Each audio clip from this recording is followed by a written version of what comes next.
How powerful are these breathing techniques in the yoga and the vagal stimulation like that you see in your clinical practice? I think they're, if you're motivated and committed to it, I think they can be incredibly powerful. Feel the same. We always do things slightly differently. So the model that we had for chest pain was we put acid into your esophagus, and then that would sensitize the nerves, and you would get more nerve impulses. And one of my colleagues, Adam Farmer, then put a little clip on the ear to do vagal stimulation, and showed that if you do vagal stimulation while you put acid in there, you don't get the sensitization. So the powerful it's a real thing, inhibitory effect of the vagus blocked that spinal sensitization. And then he gave atropine to block the vagal response, and the sensitization came back. Wow. So it was an experimental medicine study. It was perfect. It's nice. And that's why we're now trying with some of these patients who have intractable symptoms, vagal stimulation, but also diaphragmatic breathing and gut focus yoga and things to I love that. Just see if they can, because what you're trying to do, there's basically a kind of filter in the thalamus that allows traffic to come through, and what you're trying to do is just turn that down. And of course hypnotherapy was used quite extensively by Peter Warwell in IBS. And did it get traction? It did in Manchester, and there are still hypnotherapists who do it.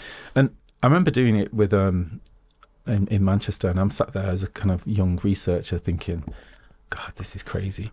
Peter's there, he's got this big, deep, booming voice. He's got a dicky bow on that looks like it's going to spin round at any moment.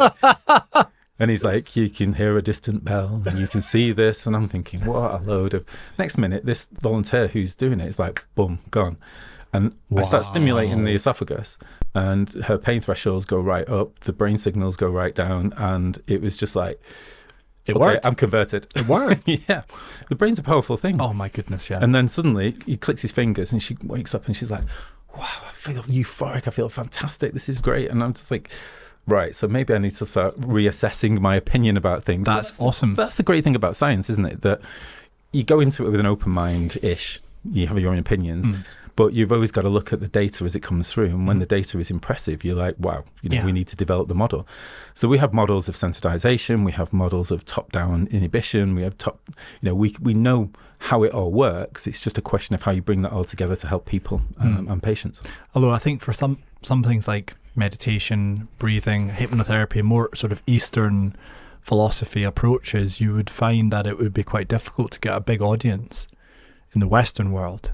Because here it's all about, molecules, receptors, drugs.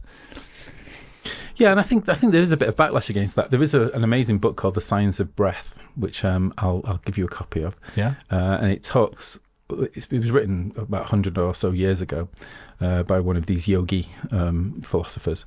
But it talks about the solar plexus and the second brain and all this stuff that we now think is new. Yeah. But these guys were doing it hundreds, if not thousands of years ago. I would like to read that. But you have to be careful, because if you go to the very, very complex breath techniques, then you start to see the future, and it gets a bit scary. To be honest with you, I'm fully bought into all of this. I'm not a skeptic at all. I was. Like, when I was at medical school, I was like, no, if there's not a Cochrane review, multiple randomized controlled clinical trials, I'm not interested. Yogi, breathing, woo-woo. Cold water therapy, woo. Now I've gone complete 360. I'm a huge believer and a huge proponent of the diaphragmatic breathing, for example. But it's not exclusive. It's synergistic. Yeah, it's synergistic. That's the thing. You can believe in these things, but you can also generate some evidence for them as well. Yeah. And that's what we did with the vagal stimulation.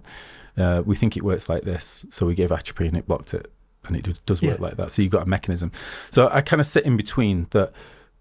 Placebo is very powerful. Oh my goodness, yeah. Nocebo is powerful. We've had talks on that in the past, how people think for the listeners, very bad for them. Could you tell me a little bit more about the nocebo? So that's when you presume something is going to give you symptoms, so it's going to have a negative effect, and then you develop a negative effect even though it is a placebo. Right.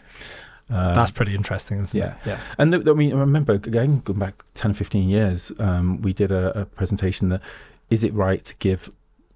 If the placebo response rate in IBS is 50%, why don't you just give a placebo? Yeah. Okay. And I was kind of against it, because I was still in my kind of righteous scientific mode of, no, we must do it properly. But it feels, why not? Yeah, it's like magic pill. Yeah. But it does feel a little deceitful. So yeah, I think with a lot of these techniques, it's not, and this is what we do quite well at Functional Gut, is that if there's a question out there, we have the capability of checking it.